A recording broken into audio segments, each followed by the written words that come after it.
Manalangin muna tayong lahat. Mahabaging Diyos na sa amin po ay nagmahal at tumubos sa amin mula sa walang hanggang pagkawasak. Dahil po sa aming mga kasalanan, ang Panginoong Hesus po ang nagbayad at tumubos sa pamagitan ng kanyang mahalagang dugo. At sa pamagitan po ng kanyang muling pagkabuhay, Panginoon, na ibinigay mo rin po sa amin ang walang hanggang pag-asa na makapasok sa iyong kaharian sa langit. Kaya maraming salamat po.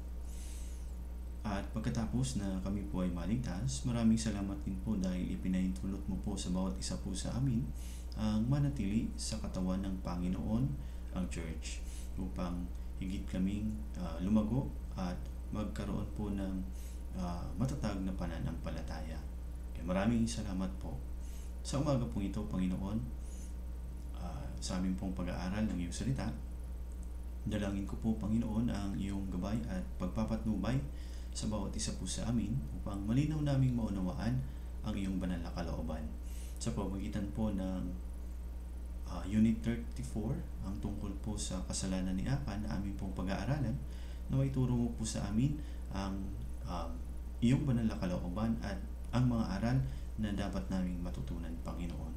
Kaya maraming salamat po at tulungan po ang bawat isa na may ukit ito sa aming mga puso nang sa gayon ay magawa po namin itong mapagbulayan at maisabuhay sa aming Krisyanong buhay. Kaya maraming salamat po, Panginoon.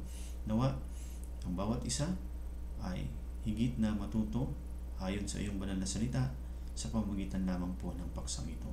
Maraming salamat po. Ito po ang aking dalangin sa pangalan ng Panginoon Jesucristo. Amen. Okay. So pakibuksan natin ang ating Bible sa Josue chapter 7 verse 10 to 15. Josue chapter 7 verse 10 to 15. Babasahin ko. At sinabi ng Panginoon kay Josue, tumayo ka, bakit ka nagpapatira pa ng ganito? Ang Israel ay nagkasala at kanilang nilabag ang tipan na aking iniutos sa kanila. Sila'y kumuha ng mga itinalagang bagay, sila'y nagnakaw, nagsinungaling at inilagay ang mga iyon sa kanilang sariling daladalahan. Kaya't ang mga anak ni Israel ay hindi makakatagal sa harapan ng kanilang mga kaaway. Sila'y tumalikod sa harapan ng kanilang mga kaaway sapagkat sila'y naging bagay para sa pagkawasak. Ako'y hindi sasama sa inyo, malibang puksain ninyo ang mga itinalagang bagay sa gitna ninyo. Tumayo ka, pakabanalin mo ang bayan, at sabihin mo, magpakabanal kayo sa kinabukasan sapagkat ganito ang sabi ng Panginoon, ang Diyos ng Israel. May mga itinalagang bagay sa gitna mo, o Israel, ikaw ay hindi makakatagal sa harapan ng iyong mga kaaway hanggang sa inyong alisin ang itinalagang bagay sa gitna ninyo. Sa kinaumagahan ay lalapit kayo ayon sa inyong mga lipi. Ang lipi na pipiliin ng Panginoon ay lalapit ayon sa mga angkan. At ang angkan na pipiliin ng Panginoon ay lalapit ayon sa sambahayan. At ang sambahayan na pipiliin ng Panginoon ay lalapit bawat lalaki. Ang makunan ng itinalagang bagay ay susunugin sa apoy, siya at ang lahat niyang ari-arian, sapagkat kanyang sinuway ang tipan ng Panginoon at sapagkat siya'y gumawa ng kahihiyan sa Israel. So sa mga sandaling ito, ang ating paksa na pag-aaral na itungkol po sa Unit 34, ang kasalanan ni Akan. At sa pamamagitan ng paksang ito, pag-isipan natin yung mga aral na dapat nating matutunan upang malaman natin kung paano tayo mabubuhay sa ating Christian life. Okay? So, dito sa ating binasa, okay, kung pag-iisipan natin ng mabuti, sinabi ng Diyos kay Josue kung ano yung naging problema, kung bakit natalo sila sa pakikipaglaban sa lungsod ng Ai. Pero bago nito, alamin muna natin kung bakit nangyari ito. Tingnan natin sa Josue chapter 7 verse 1. Ngunit ang mga anak ni Israel ay lumabag tungkol sa mga itinagang bagay. Si Akan na anak ni Carmi, na anak ni Zabdi, na anak ni Zera, sa lipi ni Juda ay kumuha ng itinagang bagay, at ang galit ng Panginoon ay nagningas laban sa mga anak ni Israel. Sa Josue chapter 6, makikita po natin doon na nang sinakop ng Israel ang Jericho, nagawa nila ito ayon sa tulong ng Diyos. Sa pamamagitan ng pagsunod nila sa utos ng Diyos, so winasak nila at sinalakay nila yung lungsod ng Jericho. So ayon sa utos ng Diyos, so nilibot nila ang lungsod ng Jericho sa loob ng 7 araw. Isang beses silang liligid sa palibot ng lungsod sa loob ng 6 na araw. Subalit sa ika-7 araw, lilibot sila ng 7 ulit sa lungsod. At hihipan ng mga pari na nagdadala ng kaban ang mga tambuli at sila sisigaw ng malakas at gumuho yung pader ng lungsod at pagkatapos sila ay sumalakay. So ganito po nila winasak ang lungsod ng Jericho. Sabi ng Diyos sa kanila, bago po nila salakayin yung lungsod, sinabi ng Diyos sa kanila, huwag kayong kukuha ng mga italagang bagay kapag nawasak ang Jericho. Dahil kapag ginawa nila yon, susumpain ng Diyos ang kampo ng Israel at magkakaroon ng kaguluhan. Pero dito sa Joshua chapter 7 verse 1, si Akan ay kumuha ng mga itinalagang bagay at nagalit ang Panginoon sa Israel. Pero hindi ito alam ng buong kapulungan. Maging si Joshua, hindi niya ito nalaman. Kaya pag-isipan natin, okay? Ano ba yung ginawa ni Akan? Okay? So, kung titingnan po ninyo dito sa Joshua chapter 7 verse 1, sabi, si Akan na anak ni Carmi, na anak ni Zabdi, na anak ni Zerah, sa lipi ni Judah ay kumuha na sa itinalagang bagay at ang galit ng Panginoon ay nagningas laban sa mga anak ni Israel. Kung pag-iisipan natin, ang kasalanan ay nakay Akan. Dahil siya yung kumuha ng mga itinalagang bagay. Pero nakasulat dito sa Biblia, kanino pong kasalanan? Ito po'y kasalanan ng buong Israel. Ang mga anak ni Israel ay lumabag sa Diyos. So, bakit ganito? So, dapat nating malaman. Una, ang Israel po sila ay magkakadugo. Okay? Iisa ang kanilang ninuno at sila ay mayroong iisang pangako ng Diyos mula po kay Abraham. Sa madaling sabi, sila po ay iisa sa harap ng Diyos. At ang bawat isa ay bahagi ng katawan. Kaya nga, ang kasalanan ni Akan ay nakasulat dito sa Bible na kasalanan ng lahat ng mga anak ni Israel. So, ganito rin po sa atin. Ang bawat isang banal, bawat brothers and sisters, ay mga bahagi ng katawan ni Kristo. Tingnan po natin sa Roma chapter 12. Roma 12 verse 4 and 5. Roma 12 verse 4 at verse 5. Babasahin ko po. Sapagkat kung paano sa isang katawan ay mayroon tayong maraming mga bahagi at ang mga bahagi ay hindi magkakatulad ng gawain. Kaya tayo na marami ay iisang katawan kay Kristo at mga bahagi na sama-sama sa isa't isa.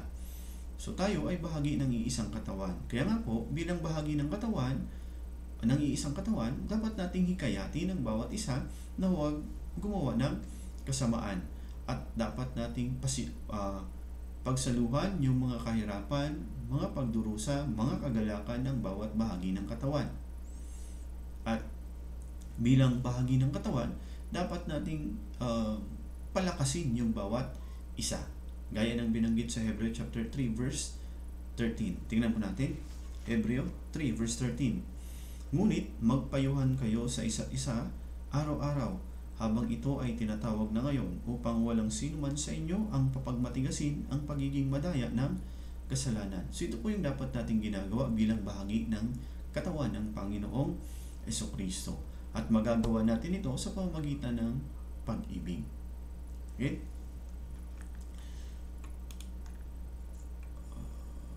So sa pamamagitan po ng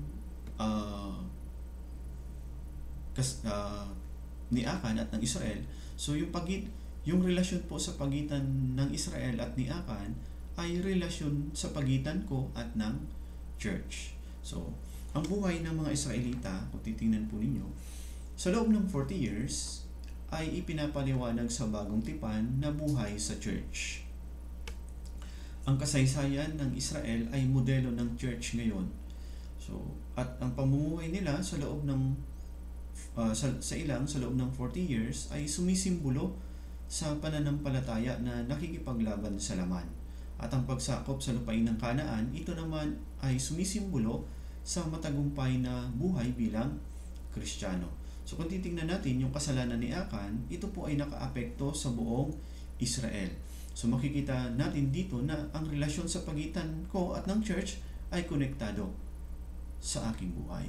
So sa madaling sabi, lahat ng aking ginagawa, kinikilos ay direktang nakakaapekto sa church. So ang kasalanan, ito ay kagaya ng pampaalsa na kumakalat sa buong masa. Kaya nga, lagi natin tatandaan, tayo, bawat isa ay mga bahagi. Ngayon, tingnan natin yung epekto ng kasalanan ni Akan. So, balikan po natin, Hosea chapter 7, verse 2 to 5. Babasahin ko. Si Josue ay nagsugo ng mga lalaki mula sa Jericho patungo sa Ai na malapit sa Bethaven sa gawing silangan ng Bethel at sinabi sa kanila, "Umahon kayo at tiktikan ninyo ang lupain," at ang mga lalaki ay humayo at tiniktikan ng Ai. At sila'y bumalik kay Josue at sinabi sa kanya, "Huwag mo nang paahunin ang buong bayan, kundi paahunin lamang ang 2,000 o 3,000 lalaki at salakay ng Ai. Huwag mo nang pagurin ang buong bayan sapagkat sila'y kakaunti." Kaya't umahon mula sa bayan ang may 3,000 lalaki at sila'y nagtakbuhan sa harapan ng mga lalaki sa Ai. Ang napatay sa kanila ng mga lalaki sa Ai ay may 36 na lalaki at kanilang hinabol sila mula sa harapan ng pintuang bayan hanggang si Sabarim at pinatay sila sa dakong pababa at ang mga puso ng taong bayan ay nalumo at naging parang tubig. So, ito po yung naging resulta. Ang kasalanan po ni Akan ay nagdulot ng kaguluhan sa buong kapulungan ng Israel at ito po ay isang malaking kasalanan sa harap ng Diyos. So, sa Hosea chapter 6, verse 18 to 19, "Ngunit kayo, layuan ninyo ang mga itinagang bagay, baka kapag naitalaga na sa inyo ay kumuha kayo ng anuman sa itinalagang bagay, sa gayon susumpain dahil sa inyo ang kampo ng Israel at magkakaroon ng kaguluhan. Ngunit ang lahat ng pilak, ginto, mga sisidlang tanso o bakal ay banal sa Panginoon at ang mga ito ay papasok sa kamangyaman ng Panginoon." So ito po yung naging problema.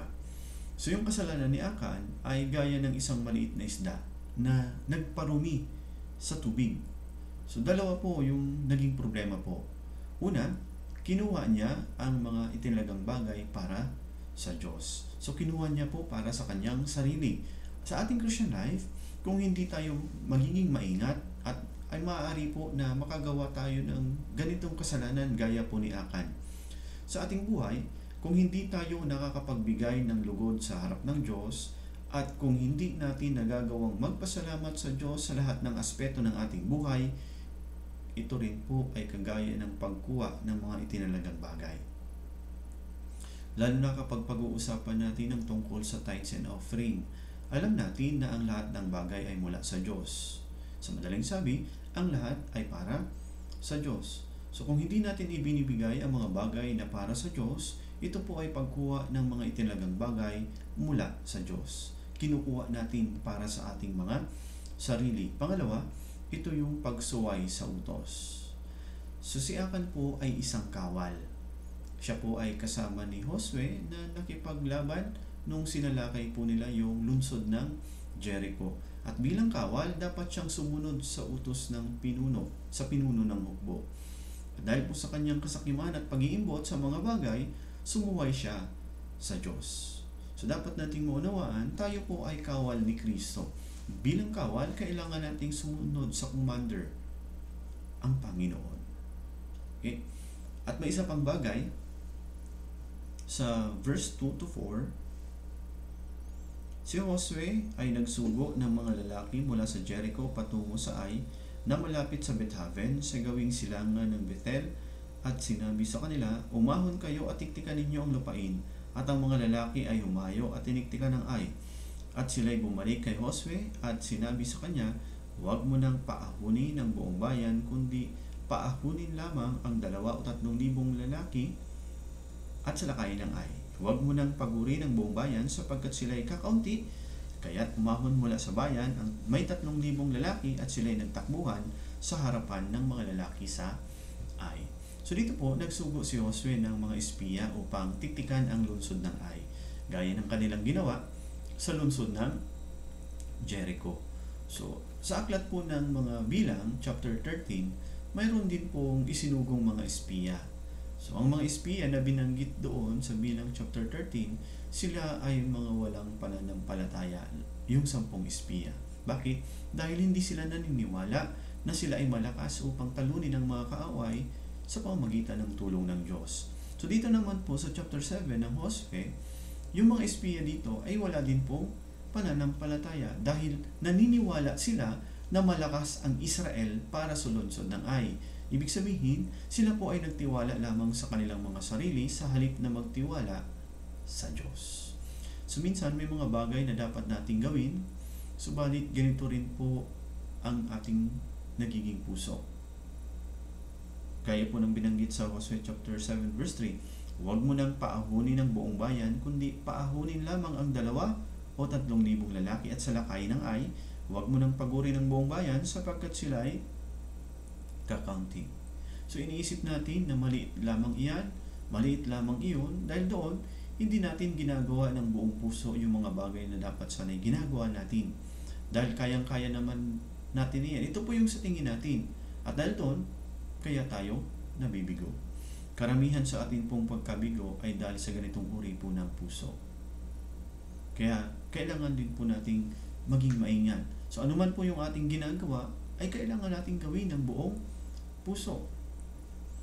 At sa verse 4 at verse 5, kaya't umahon mula sa bayan ang may 3,000 lalaki at sila'y nagtakbuhan sa harapan ng mga lalaki sa Ai.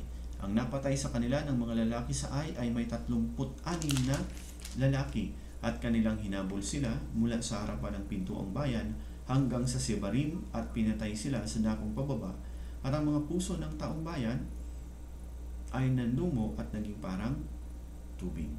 So, dahil po sa kasalanan ni Akan, nagkaroon po ng kaguluhan. Nasira yung kaayusan sa buong Israel. So, ang kasalanan po ni Akan ay hindi lamang para sa kanyang sarili. Dahil sa kanyang kasalanan, nagdulot ito ng kaguluhan sa buong Israel. Dahil ang utos o tuntunin ng Diyos ay ibinigay ng Diyos sa buong Israel, hindi lamang po para kay Akan. At sila ay mayroong iisang pangako. Sa ating panahon, dito sa ating bansa, kapag may isang tao na gumagawa ng pagkakasala, ito ba ay magiging kasalanan ng buong bansa? Hindi po. Pero dito sa chapter 7, lalo dito sa ating binasa, ang katunayan na ang Israel ay natalo at nagkaroon ng kaguluhan, ito po ang nagpapatunay na ang kasalanan ng isa ay pananagutan ng buong Israel. So gaya po ng ginawa ni Adan, gaya ng ginawa ni Adan sa halaman ng Eden, dahil sa kanyang pagsuway sa utos ng Diyos, pumasok ang kasalanan sa buong sanlibutan. At sinabi po sa Roma chapter 5 verse 12, kaya't dumating sa lahat ng mga tao ang kamatayan sapagkat ang lahat ay nagkasala. So sa paningin ng Diyos, lahat po, ang pagsuway po sa katunayan ni Akan ay nagparumi sa buong kapulungan ng Israel. Kaya bilang born again, dapat nating maunawaan ang katotohanan ito.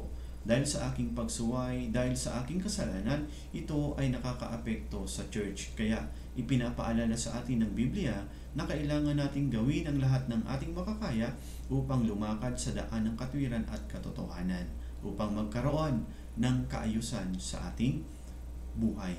Hindi lang para sa ating mga sarili, kundi para po sa buong church. At sa Roma chapter 14, verse 13, Roma chapter 14, verse 13, tingnan po natin. Roma 14,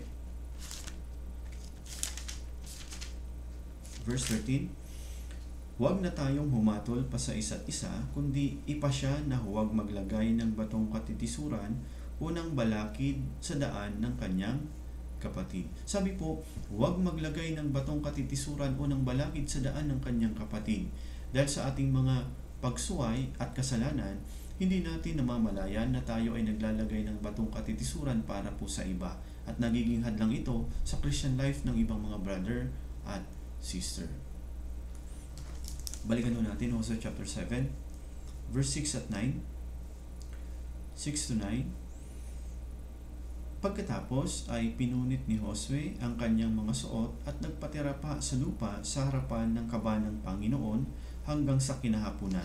Siya at ang matatanda ng Israel at nilagyan nila ng alabok ang kanilang ulo. At sinabi ni Josue, "O Panginoong Diyos, bakit mo pinatawid ang bayang ito sa Jordan upang ibigay lamang kami at puksain ng kamay ng mga Amoreyo?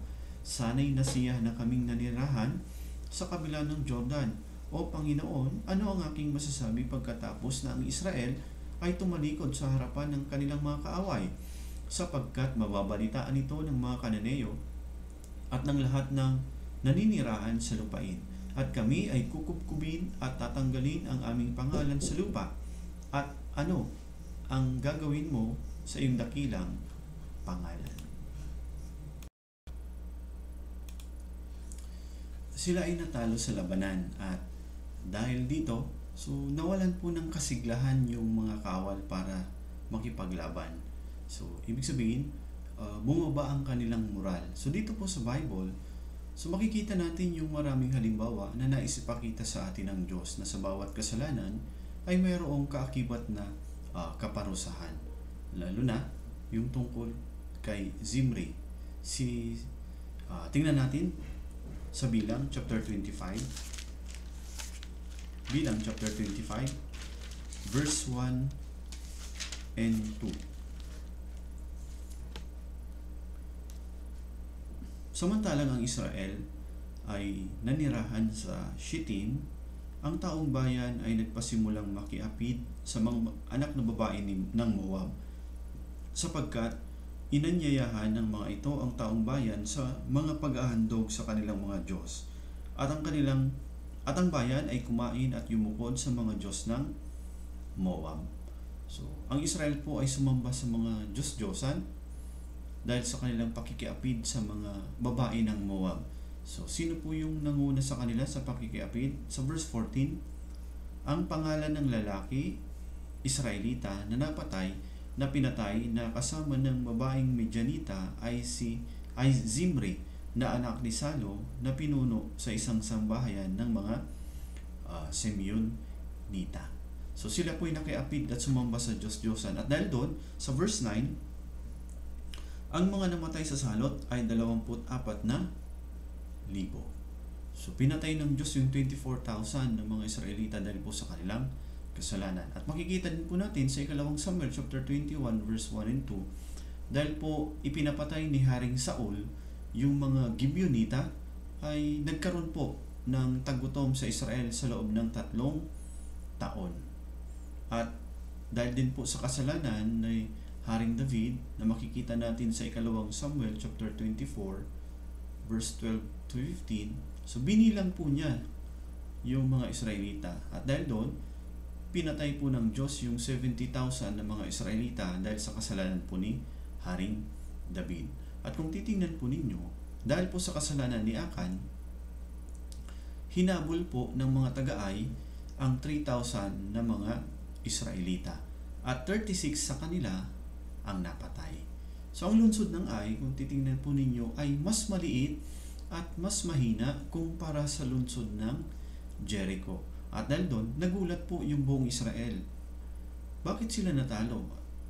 Nawalan po sila ng loob at nawala ang kanilang pagnanais na sakupin ang lungsod ng Ai dahil po sa nangyari. So, dahil doon, ang digmaan laban sa mga taga-Kanaan ay naging nakakapagod na para sa kanila. At sa bandang huli, naunawaan po ng Israel ang kanilang pagkukulang dahil sa kasalanan po ni Akan. Okay. So sa ating buhay, kapareho lang po. Kapag tayo ay nasa sitwasyon na maayos ang lahat at nabubuhay tayo na walang pag-aalala kahit nakakagawa tayo ng mga kasalanan, sa katunayan po ito yung nakakatakot na bagay. Dahil nagiging mapurol ang ating pangunawa at hindi natin nauunawaan ang ating kasalanan. At dahil doon, bagaman ligtas na, nabubuhay tayo ng maayos ayon sa ating mga sariling kakayahan at mga pamamaraan. At pagkatapos, dumarating po yung disiplina. Kapag dumating po yung disiplina, dapat nating pag-isipan ang ating mga sarili. Hanapin ang kasalanan. Kapag natagpuan ang kasalanan, magkaroon ng tunay na pagsisisi at hanapin at bumalik sa Diyos. Kapag ganon, doon po titigil ang disiplina. Tandaan po natin, walang tagumpay kung mayroon pong kasalanan. Hindi tayo magtatagumpay sa kung anuman po ang ating ginagawa kung tayo po ay nasa kasalanan. Ang Israel po ay isang halimbawa para sa atin. Dahil sa kasalanan ng isang tao, nawasak ang kanyang buong pamilya at ang buong bansa ay nagdusa. Ganito rin po ang epekto ng ating kasalanan. Kapag nasa kasalanan tayo, hindi natin tatamasain yung pagpapala ng kapayapaan. Walang kapayapaan kung tayo ay nasa kasalanan. At kung tayo ay nasa kasalanan, hindi tayo makakapagbigay ng lugod sa Panginoon. Kaya nga sa Hebreo chapter 12, tingnan po natin. Hebreo 12, verse 1, kaya't yamang napapalibutan tayo ng gayong kakapal na bilang ng mga saksi, itabi natin ang bawat pabigat at ang pagkakasalang madaling bumibitang sa atin at tumakbo tayong may pagtitiis sa takbuhing inilagay sa harapan natin. So, tayo ngayon po ay tumatakbo sa ating takbuhin bilang mga born again. Gaya ng sinasabi ng Biblia, dapat nating itabi, alisin yung mga pabigat, mga pagkakasalang bumibitang sa atin. Ibig sabihin, matakot tayo sa magiging resulta ng kahit maliit na kasalanan. Dahil sa mga maliit na kasalanan, ito ang humahadlang sa mga bagay na nais ibigay ng Diyos sa atin. Dahil sa mga maliit na kasalanan, ito yung naglalayo sa atin sa Diyos. Alam po ba ninyo yung sakit na sa panahon natin ngayon, may mga karamdaman, di po ba? Maraming tao yung natatakot sa COVID virus. So, kapag nakapasok yung sakit na to sa ating katawan, kapag hindi natin naagapan, maaaring magdulot ng malaking pinsala sa ating buhay. Hanggang sa manghina at maaari kamatayan. So, higit nating katakutan yung kasalanan kaysa sa COVID-19. At para maiwasan yung ganitong bagay, gaya ng sinabi ng Biblia sa 2 Korinto chapter 13, dapat lagi nating sinisiyasat ang ating mga sarili. At talikuran ang kasalanan at sundin ang salita ng Diyos. Kailan natin ito dapat gawin? Gaya po ng binasa natin kanina sa Hebreo chapter 3 verse 13, ngunit magpayuhan kayo sa isa't isa araw-araw habang ito ay tinatawag na ngayon. Ngayon. Sabi po, ngayon. Ngayon po natin gawin yung pagsisiyasat ng ating mga sarili. Dahil kung hindi natin ito gagawin, ito ay magiging parang kalyo. Matigas, walang pakiramdam. Ganito ang nangyayari sa puso kung hindi natin sinisiyasat ang ating mga sarili. Kaya nga, sa awit 66 verse 18, kung iniingatan ko ang kasamaan sa aking puso, ang Panginoon na hindi makikinig. Marami tayong panalangin, di po ba? Marami tayong ipinapanalangin. Kung may kasalanan, tandaan po natin, hindi nakikinig ang Diyos sa ating mga panalangin. At sinasabi sa Kawikaan chapter 28 verse 9, kung nananalangin tayo na may kasalanan sa ating puso, sabi po ng Biblia, ang ating panalangin ay karumal-dumal sa Diyos. Balikan po natin Josue chapter 7 verse 10 to 18. Babasahin ko po. At sinabi ng Panginoon kay Josue, tumayo ka, bakit ka nagpapatira pa ng ganito? Ang Israel ay nagkasala sa kanila at kanilang nilabag ang tipan na aking iniutos sa kanila. Sila'y kumuha ng mga itinagang bagay, sila'y nagnakaw, nagsinungaling at inilagay ang mga iyon sa kanilang sariling daladalahan.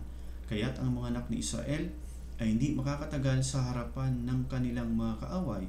Sila'y tumalikod sa harapan ng kanilang mga kaaway sapagkat sila'y naging bagay para sa pagkawasak.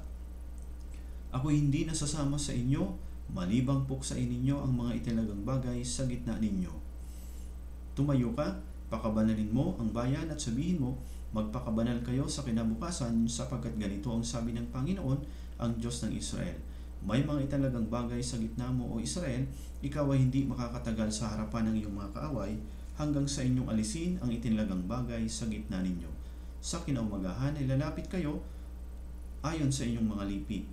Ang lipi na pipiliin ng Panginoon ay lalapit ayon sa mga angkan, at ang angkan na pipiliin ng Panginoon ay lalapit ayon sa mga sambahayan. At ang sambahayan na pipiliin ng Panginoon ay lalapit lalapit bawat lalaki. Ang makunan ng itinalagang bagay ay susunugin sa apoy, siya at ang lahat niyang ari-arian, sapagkat kanyang sinuway ang tipan ng Panginoon at sapagkat siya'y gumawa ng kahihiyan sa Israel. So, ito po sinabi ng Diyos kay Josue pagkatapos po ng nangyari. So, inihayag, dito po makikita natin na inihayag ng Diyos yung kasalanan ni Akan. Habang na kay Akan po yung mga itinagang bagay, ang puot ng Diyos ay nasa Israel. Kaya nga, ang dahilan ng puot ng Diyos ay dapat maalis kaagad. Ang church po ay dapat na maging banal at layuan ang mga kasalanan. Dahil nais ng Diyos na ang lahat ng mga ligtas ay higit na mapabanal.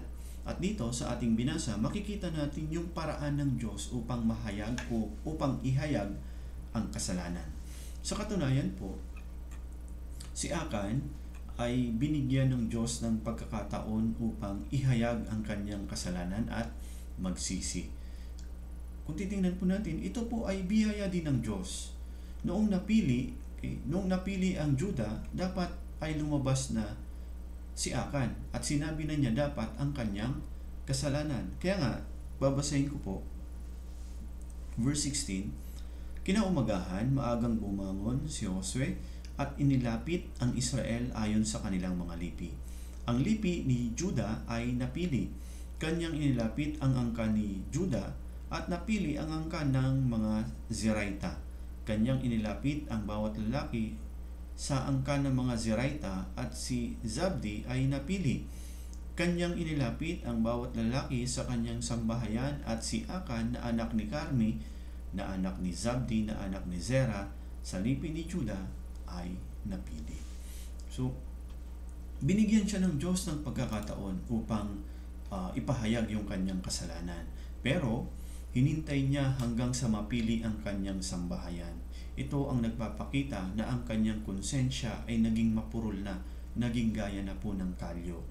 Kung ganon, hindi po ito karapat-dapat sa biyaya at habag ng Diyos. Ang kasalanan ay hindi natin maaaring itago sa Diyos.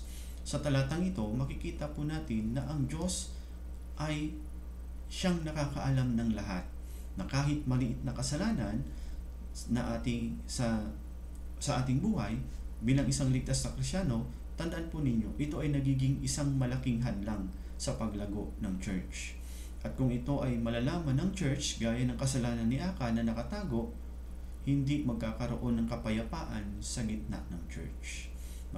Magiging magulo ang church kapag ganito. Kaya, sa Awit chapter 32 verse 5, Awit 32 verse 5, kinilala ko ang aking kasalanan sa iyo at hindi ko ikinubli ang aking kasamaan. Aking sinabi, ipahayag ko ang aking paglabag sa Panginoon at iyong ipinatawad ang bigat ng aking kasalanan. So ito dapat po yung ating ginagawa bilang mga ligtas na Kristiyano. Kung lagi po nating sinisiyasat ang ating mga sarili, matatagpuan po talaga natin agad kung ano yung kasalanan na meron tayo. At kapag ganun, sabi po, kinilala ko ang aking kasalanan sa iyo at hindi ko ikinubli ang aking kasamaan. Huwag po nating ikukubli o itatago. Tandaan po natin, hindi natin madadaya ang Diyos. Ang mga tao, maaari nating madaya, pero ang Diyos ay hindi po kailanman. Dahil ang Diyos ang sumisiyasat ng mga pag-iisip at ang puso ng mga tao. Tayo pong mga tao, minsan, maaari nating makita yung resulta ng kasalanan sa pamamagitan ng kilos at pananalita. Pero, ang Diyos, nakikita niya ang ating puso maging ang ating mga iniisip. Kaya dapat po tayo na higit na maging maingat. Balikan mo natin Joshua chapter 7 verse 19. Verse 19 hanggang verse 21. At sinabi ni Josue kay Akan, "Anak ko, luwalatiin mo ang Panginoong Diyos ng Israel at magtapat ka sa Kanya. Sabihin mo sa akin ngayon kung ano ang iyong ginawa. Huwag mong ilihim iyon sa akin." Sumagot si Akan kay Josue, "Sa katotohanan ay nagkasala ako laban sa Panginoong Diyos ng Israel at ganito ang aking ginawa. Nang aking makita sa mga sinamsam ang isang magandang balabal na mula sa Shinar, ang 200 siklong pilak at ang isang barang ginto na 50 siklo ang timbang ay akin ngang ninasa at kinuha ang mga iyon at ang mga iyon ay nakabaon sa lupa sa gitna ng aking tolda at ang pilak ay nasa ilalim niyon." So natagpuan po yung kasalanan. So nung matagpuan po yung kasalanan, agad pong iginawad ng Diyos yung kanyang hatol. Bakit? Dahil ang naging kasalanan ni Akan ay karumal-dumal sa Diyos. Ninasan niya yung mga bagay na para sa Diyos. Ito po yung pag-iimbot. At ayon po sa Biblia, ang pag-iimbot ay gaya ng kasalanan ng pagsamba sa Diyos-Diyosan. Gaya po ng binanggit sa Colossus chapter 3 verse 5, ang kasikaman na ito'y pagsamba sa mga Diyos-Diyosan. So ang kasakriman o pag-iimbot, ito ay pagsamba sa Diyos-Diyosan. Kaya dapat nating maunawaan kung gaano ito kabigat sa harap ng Diyos, yung kasalanang pag-iimbot. Pero para sa atin, maliit lang yung kasalanan ng pag-iimbot. Hindi po. Sa harap ng Diyos, seryosong kasalanan po ito. Kaya nga sabi po sa unang Timoteo chapter 6 verse 10, "Sapagkat ang pag-ibig sa salapi ay ugat ng lahat ng uri ng kasamaan, na ang ilang mga nagnasa rito ay napalayo sa pananampalataya at tinusok ang kanilang mga sarili ng maraming kalungkutan." So ang kasalanan po ni Akan na ginawa niya, ito ay para sa kanyang sariling pakinabang, pag-iimbot. Pero ang resulta po nito ay kamatayan at nawala sa kanya ang lahat. Tandaan po natin, ang Diyos ay hukom na matuwid. Siya ay hukom. Bakit? Dahil mayroon po siyang batas.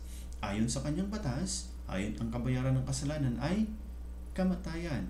Kaya ito pong paghahatol ng Diyos ay hindi dapat maantala para sa kapakanan ng buong kapulungan ng Israel. Dahil ang kasalanan ay gaya po ng virus na nakakahawa. Kaya kahit maliit na kasalanan ng isang tao ay nagiging isang bitag para sa buong kapulungan. Kaya makikita natin ang kasalanan ni Akan ay isang halimbawa ng kasalanan ng isang ligtas na Kristyano na mayroong malaking impact o malaking negatibong impact sa buong church. Dahil sa kasalanan ni Akan, kung titingnan po ninyo, 36 yung napatay. At hindi lang yon, nawalan sila ng loob. Nawalan sila ng lakas o ng pagnanais na lumaban para sa digmaan. At sa Hosea chapter 7 verse 24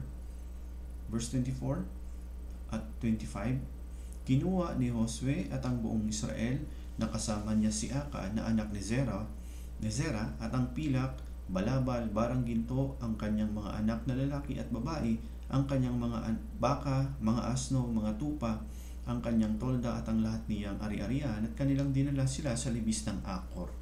At sinabi ni Josue, bakit mo kami dinalhan ng kaguluhan? Dinadalhan ka ng Panginoon ng kaguluhan sa araw na ito." At pinagbabato siya ng mga bato ng buong Israel at kanilang sinunog sila sa apoy. So nang malaman po yung kasalanan, dinala agad na ang buong Israel si Akan sa labas ng kampo. Agad po nilang inilabas. So dito po makikita natin ang biyaya ng Diyos. Okay? Na hinihiwalay ng Diyos ang mga matuwid sa mga makasalanan upang ang isang walang sala ay hindi mapabilang sa may sala. Okay? Ibinubukod, inihiwalay po ng Diyos yung mga gumagawa ng kasalanan. Ang kasalanan ay dapat agad na alisin dahil kung ipagpapaliban ito, ang buong kapulungan po ay magdurusa. Tandaan po natin, may mga kasalanan na ang Diyos ay may tiyagang naghihintay upang tayo ay magsisi. Subalit tandaan din po natin, May mga kasalanan na kailangang agad na alisin upang hindi magdulot ng kaguluhan sa buong kapulungan. Si Akan po ang gumawa ng kasalanan, pero bakit pinatay ng Diyos ang kanyang buong pamilya at winasak ng Diyos ang kanyang mga ari-arian? Dapat na maging malinaw din po ito sa atin.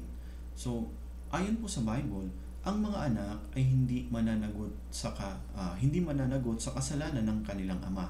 At ang ama ay hindi rin mananagot sa kasalanan ng anak. Tingnan po natin sa Deuteronomio chapter 24. Deuteronomio chapter 24 verse 16. Ang mga magulang ay hindi papatayin dahil sa mga anak, ni ang mga anak ay papatayin dahil sa mga magulang.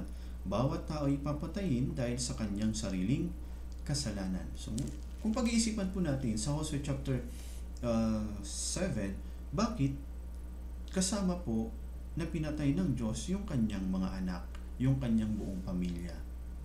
Sa panahong ito, kung titingnan po ninyo, ang mga Israelita ay nakatira sa tolda.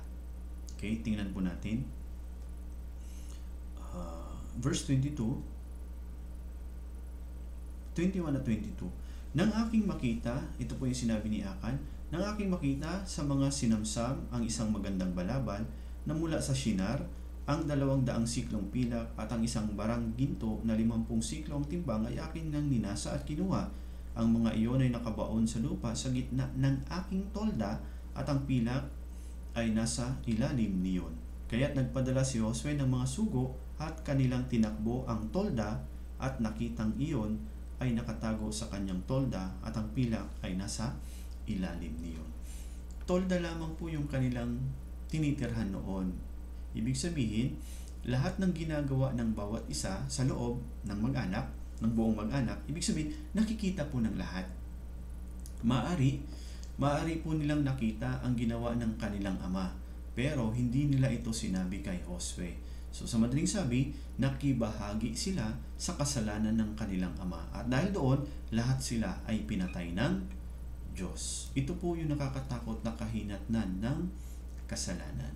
Kaya tandaan din po natin, kung tayo po ay nakikibahagi, okay, sa kasalanan ng iba, ibig sabihin, kaparehas lang tayo na gumagawa ng kasalanan. Kaya maging maingat po tayo dito.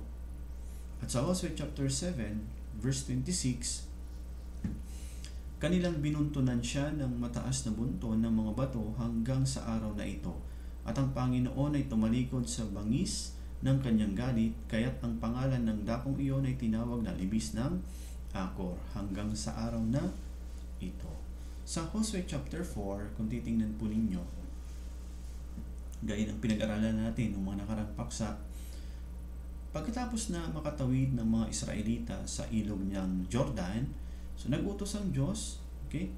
Nag-utos ang Diyos na maglagay ng bunton ng mga bato bilang batong alaala. So, ito po ay isang babala. Yung bunton ng bato sa Hosea chapter 4, ito po ay isang babala upang alalahanin nila yung kapangyarihan at yung biyaya ng Diyos. Pero dito po sa Hosea chapter 7, nagbunton sila ng bato. Ito naman po ay babala upang alalahanin ang disiplina ng Diyos. Sa madaling sabi, ang mga bunton ng bato ay isang tanda ng hindi nagbabagong katangian ng Diyos. Kaya nga, sa ating Christian life, dapat nating maunawaan. Dapat nating inaalala yung kapangyarihan at biyaya ng Diyos sa ating buhay. Ito po yung naunawaan natin, yung biyaya ng Diyos, yung biyaya ng kaligtasan. At isa pa, may dapat lagi tayong tinatandaan, ito po yung babala ng Diyos tungkol sa disiplina ng Diyos. Kaya yung chapter 4 sa Josue is babala upang alalahanin yung biyaya ng Diyos. Pero dito sa chapter 7, babala upang alalahanin yung kanyang disiplina. At sa pamamagitan nito, maunawaan po talaga natin na ang Diyos ay hindi nagbabago ang kanyang katangian. Mayroong pong pagpapala sa mga masunurin at mayroong pong kaparusahan sa mga masuwayin. Tandaan po ninyo, hindi sumpa. Kung tayo ay ligtas, hindi po sumpa, kundi parusa o disiplina. Okay? So, kaya't ang pangalan, sabi po, kaya't ang pangalan ng dakong iyon ay tinawag na Akor, na ang ibig sabihin ay kaguluhan o kaya pagdurusa. So ito ay isang babala sa mga taong susuway sa kalooban ng Diyos. Kaya alalahanin po natin, una, si Akan po ay isang kawal. Siya ay isang mandirigma na nakipaglaban sa Jericho kasama po ni Josue. At sila, kung titingnan po ninyo, sila po ay nagtagumpay laban sa Jericho. Pero ninasa po ni Akan yung magandang balabal, ginto at pilak at gumawa siya ng isang terribleng kasalanan sa pamamagitan ng pagkuha sa mga itilagang bagay para sa Diyos. At siya po ay hinatulan ng Diyos. Sa ganitong sitwasyon, ang mga born again Christians ay tinutukso ni Satanas gamit yung mga material na bagay. Kaya nga, dapat nating bantayan ang ating mga sarili laban sa mga kasakiman upang hindi tayo mahulog sa tukso. Saan ba nagmumula yung kasakiman o pagnanasa? Mula po sa pagtingin. Kaya po nang nangyari po sa halaman ng Eden, nang ito'y makita ni Eva, kinain niya.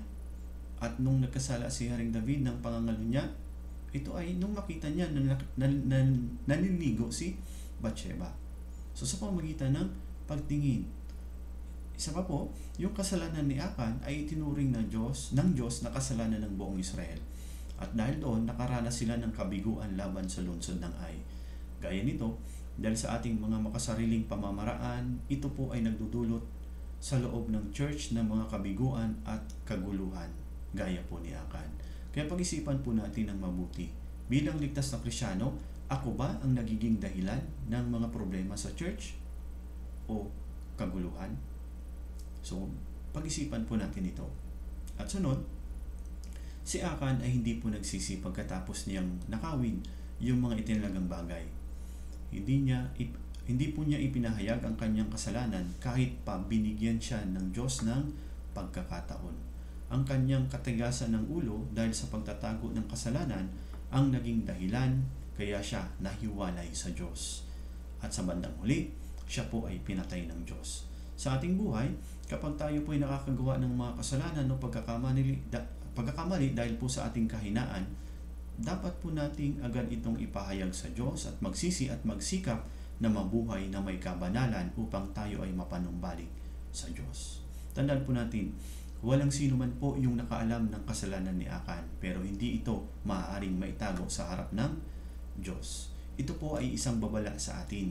Gaya ng sinabi po sa Isaiah chapter 29 verse 15, sinong nakakakita sa atin at sinong nakakakilala sa atin? Lahat ng ating iniisip at ginagawa ng lihim, lahat ng ito ay hayag sa harap ng Diyos. Kaya po nang sinasabi sa Ecclesiastes chapter 12 verse 14, sapagkat dadalhin ng Diyos ang bawat gawa sa paghuhukom, pati ang bawat lihim na bagay, maging ito'y mabuti o masama. Kung kasama natin ang Diyos, tandaan po ninyo, magagawa nating mapagtagumpayan ang mga tukso ng kasalanan at higit pa. Tandaan po natin, kung nais nating magtagumpay sa ating Christian life, mahalaga po yung kabanalan. At kung tayo man po ay mabigo habang sinisikap nating makapagbigay ng lugod sa Diyos, huwag po kayong mawawala ng loob. Okay? Hanggang dito lang po. Maraming salamat. Ngayon, manalangin tayo. Mahabaging Diyos Ama, na sa amin po ay nagmahal at tumubos sa amin mula sa walang hanggang pagkawasak. Maraming salamat po Panginoon sa pagkakataong ito na sinamahan mo po kami sa aming pakikinig at pag-aaral ng iyong salita. Sa pamamagitan po nawa ng kasalanan ni Akan, lihim na kasalanan ni Akan Panginoon, mahayag nawa sa aming mga mata, sa aming mga puso, ang iyong banal na kalooban. Nawa hindi po namin danasin ang nangyari kay Akan dahil po sa mga pag-iimbot sa mga itinalagang bagay. At hindi nawa kami maging gagaya ni Akan na bagaman binibigyan mo po kami ng pagkakataon na ipahayag ang aming mga kasalanan ay hindi po ginawa. Panginoon, sa pamamagitan po ng paksang ito, tulungan po kami na higit naming maunawaan ng malinaw kung paano po kami lalakad sa iyong harapan na nakakapagbigay ng lugod. Panginoon, kami po ay talagang mga mahina pa at madalas kami po ay nabibigo at bumabagsak. Kaya pakiusap, tulungan po kami, Panginoon, na makapamuhay lamang po sa aming natitirang buhay na iniingatan ng aming pananampalataya sa anumang aspeto ng aming buhay. Maraming salamat po, at ang lahat ng ito ay dalangin ko sa pangalan ng Panginoong Jesucristo. Amen.